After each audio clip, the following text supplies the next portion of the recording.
It's spooky season, bitches. It's October 2nd, 2019, as of this recording. As of this recording, the only show date I have right now is November 22nd at the Sycamore Tavern in Hollywood. More details about that soon on time and prices. I just booked it last night, so I'm telling y'all now. November 22nd, that's the day after Thanksgiving. It's going to be Friday night, Hollywood. You're full from the fucking turkey. You got nothing to do. You're just going to sit on your ass and maybe watch like football or whatever. Why do that? Why do that? Come down to the Sycamore Tavern, November 22nd. Mark that on your calendar and come see me, man. I'm exploring. I'm getting out of the valley. That's what I'm fucking doing. Anyhow, you're listening to the Jaking Off Show. Light up a joint, take your pants off, do whatever you do that makes you feel comfortable, and get the fuck ready.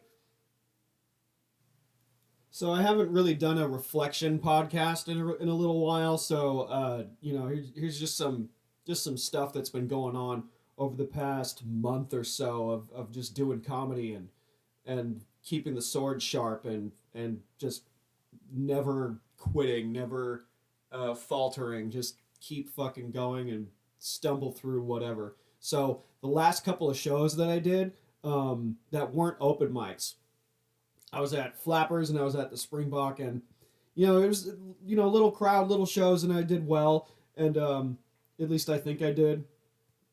Met a couple of cool people. I'm finally gaining the courage to network a little bit. And small town, I bump into people that have just been in radius of where I like lived growing up, because like I was born and raised in the San Fernando Valley, and I'm just bumping into people that are homegrown right here, and I find out, oh, I have mutual friends with somebody's daughter that I went to school with, and it's just crazy how small this pond actually is. It's really nuts. So yeah, man, I was that show. I was really in my head. I don't like to be seen. I don't want to talk to anybody. Um, Before going on stage, I'm very in my head most of the time. I'm very quiet. I just don't want to like be loose until I'm forced to be loose on stage, and then I come off and I'm good. Like I'm already loose. I take a hit of the pen and I can kind of mingle a little bit, cuz I'm a very nervous person. You could say I might have social anxiety, but I'm not thinking about shooting the shit with anyone or networking or talking to anyone really before going on stage, because I'm just so focused on on what I have to do once the host calls my name. And that's tell fucking jokes and make people laugh. And it sounds so simple, but it's not. And it's such a different animal from like acting and stuff like that. It's very I just try to be as happy as I can, and just you know give my observe and report on what I see in life, and my materials about like personal stuff that's kind of like catered to me, and I just fucking talk about my life, and I talk about my observations and stuff like that. But it's a truth with like poetic license. I change things in true stories like for the sake of the joke, and I can do that, and it's just so cool to mold your own story and have like an act or whatever, and you just kind of dominate the room. And then after that, I don't speak until I'm spoken to, really. I don't uh i don't really engage in anyone unless I am really like dying laughing from someone's joke. um oh man, I'm not gonna say her name, but one older lady had a really funny joke about comparing her vagina to Los Angeles. God, I'm gonna butcher it. There's a lot of Mexicans in it, and it's just so funny.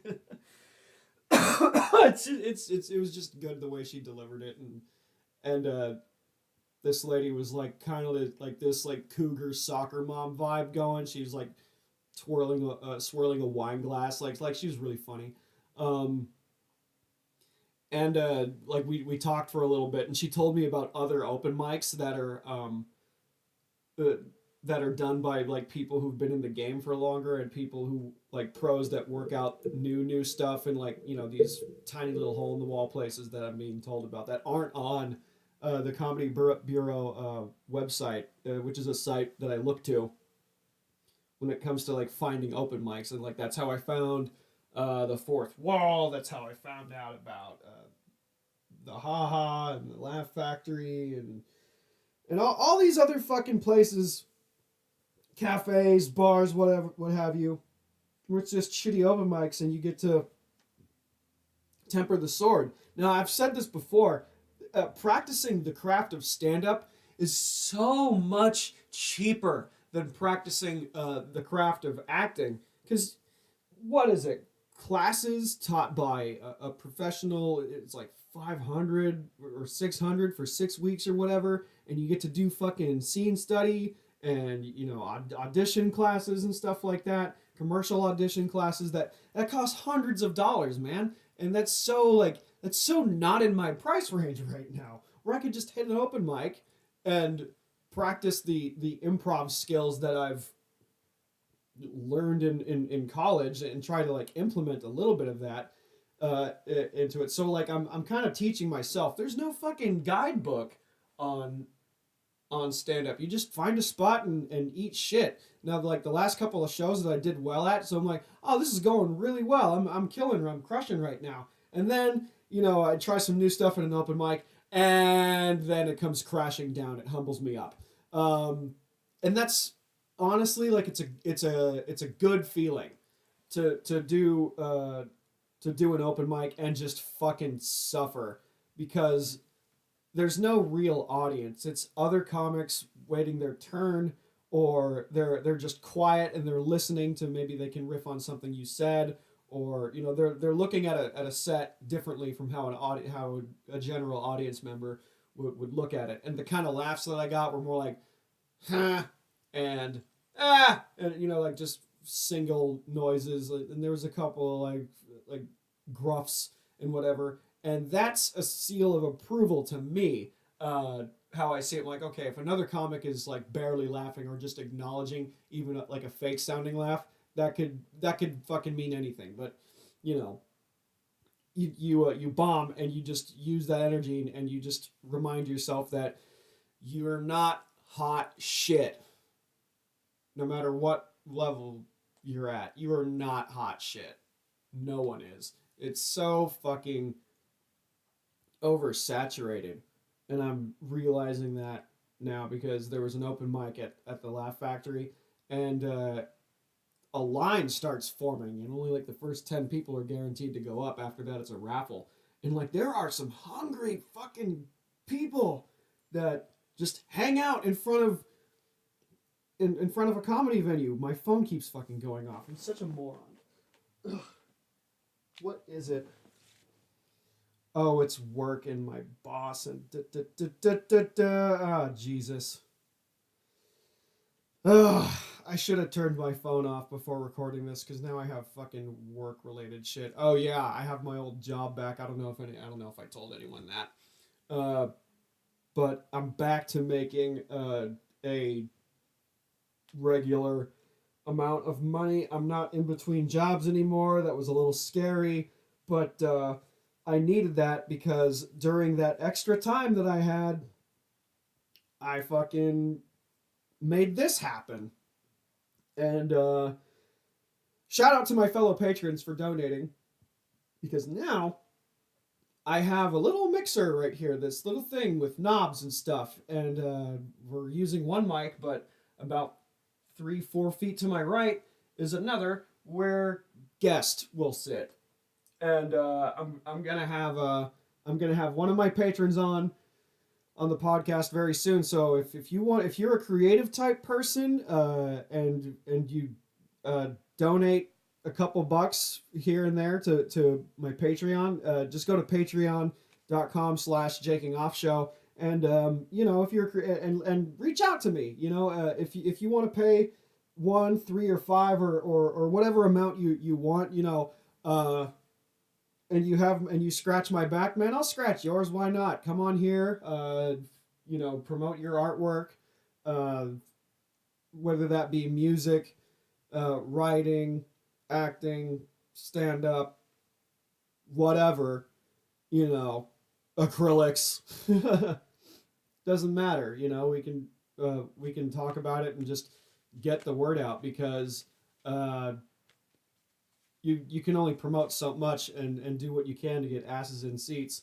And I've learned personally that it's not something I should get frustrated over a lack of uh, asses in seats for shows because you just can't take it personally. You'll end up getting your feelings hurt, and then you'll question whether you want to continue doing this or not. So, like, nobody came to any of my shows except for two homies that came through all the way from New York, and another guy. I won't name names, like nothing negative or whatever, but it doesn't have to. It don't have to be like that. Uh, but yeah, a couple of homies watched uh, the Springbok show, and that was fun. And I was like the second to last comic up, and like everybody else had left, so I was basically like performing for my friends, and it was and like that was nice because technically the room was on my side, and that's not how I'm gonna get better, you know. I took a risk with some new stuff, and that received well, but uh, I've learned that all these different types of shows can grow or can help you grow or you learn something or whatever. Like I learned that um, fucking bringer shows, it's just a popularity contest, say for like a contest or whatever, and basically whoever brings the most friends wins, and that's it. And I learned that you need to just get on stage and whoever happens to be in the room uh, could get you to the next level. It's just it's all it is just a stroke of fate. That's kind of what I'm banking on here. I'm gonna do this until I can't anymore. I really do enjoy this, and if it goes anywhere, cool, good. I'm not really doing it for the money. I'm not doing this podcast for the money because you know what, man, I don't care. I don't I don't care in a sense that I shouldn't go after something and make it seem like the result is more like a pipe dream than just accepting the reality of of my situation. You know, it's it's called show business for a reason, and you invest time, effort, and money into doing something because you love it, not because of some payout investment in the future. I'm gambling on myself, essentially. That open mic at the Laugh Factory was a gamble on myself because I don't have a car and it's a $20 lift ride back and forth from my place to the other side of Laurel Canyon. Uh, I gambled on myself and I lost because I didn't get to go up uh, that time because there was all these people in line, and after that's a raffle, so they let you do a minute and a half, which is nothing, uh, for an hour, but all the names are random, and my name just happened to not get pulled out of the hat, um, and getting your foot in the door. In terms of like breaking into the business, like that's honestly the most real way you can experience it is that you physically go for the opportunity to practice your craft in front of who knows is going to be in that room. It might be the owner. It might be a booker because like these guys fucking scout for talent. Like I know a guy Not so much on a personal level, but I know that he's a busy man, and that there's no time for like there's hardly any time for social call when it comes to like asking about a gig or booking it because this he's probably getting calls or text messages or messages from comedians, just like, oh, you have a spot open, you have a spot open, just like being bombarded with people. And I was invited to a couple of parties, and I just work got in the way, and just things don't line up, sadly, because I can't just not be unemployed.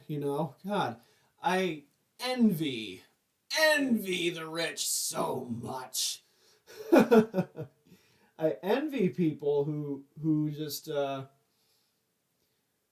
who come here or and mommy and daddy's helping them out, and you can tell, man, is that people who probably hustle just as hard as anyone else have just an advantage of focusing on that 100%, and that gives people an edge.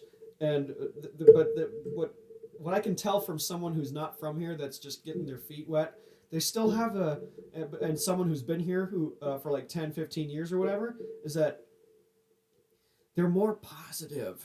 And that's not a bad thing. You want to be positive, but there's a certain gleaminess in some people's eyes where the reality hasn't hit them yet. And they're just like, oh, I'm in Los Angeles. This is where it's going to happen. I'm here. Oh, isn't it grand? The weather's nice. Oh, dude.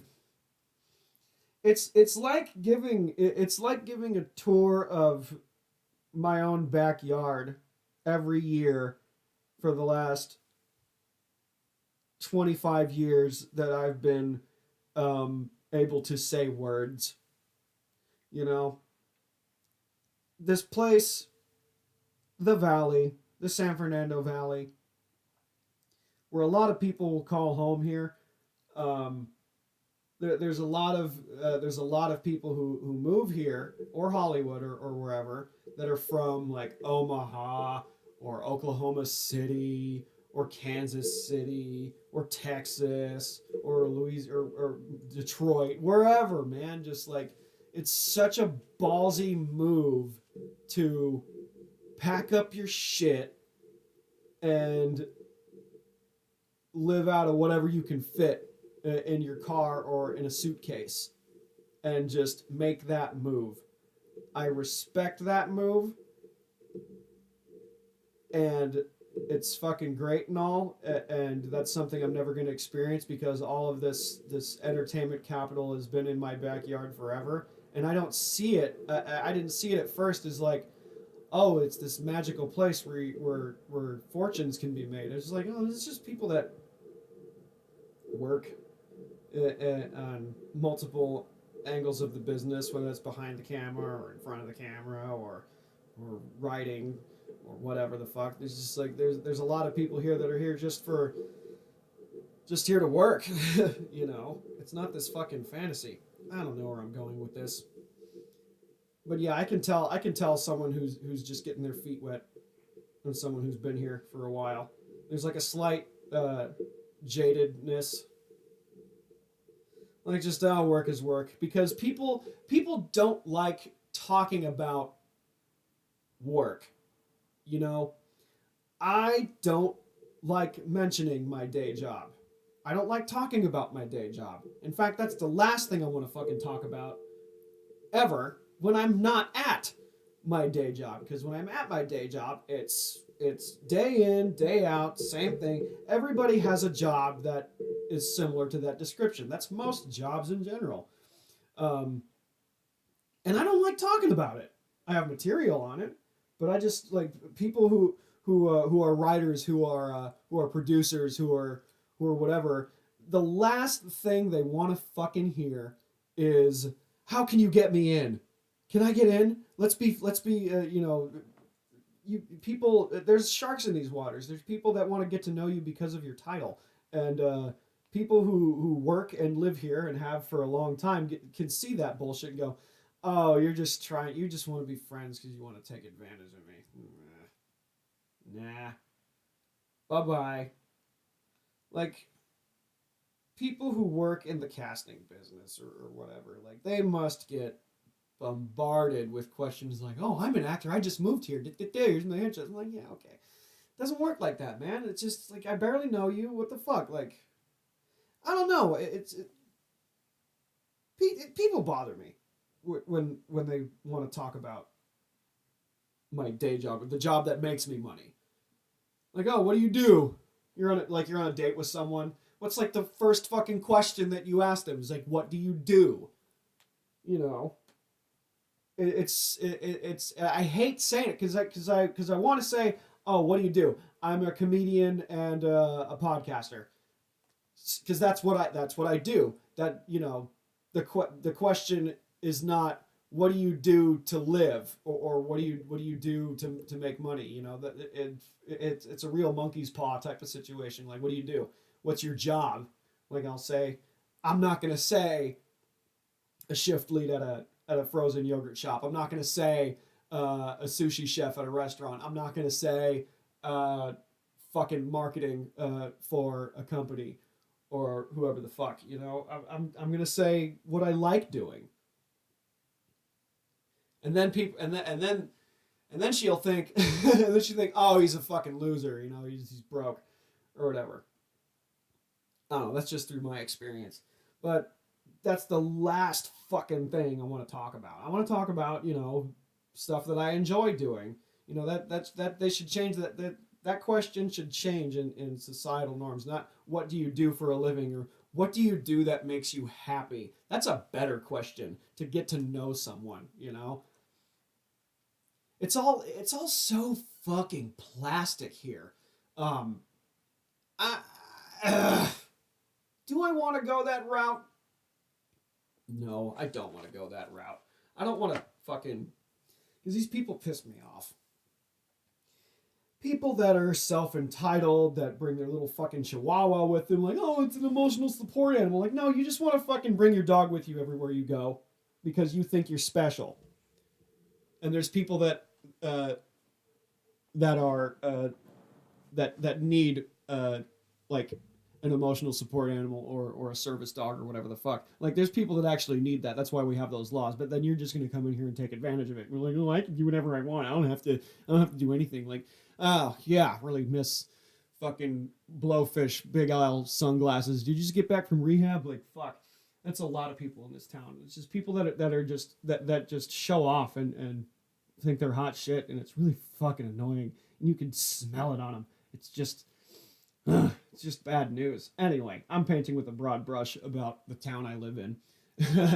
That we're gonna keep it short. It's just a reflection of what I think I'm doing, if I'm doing it right.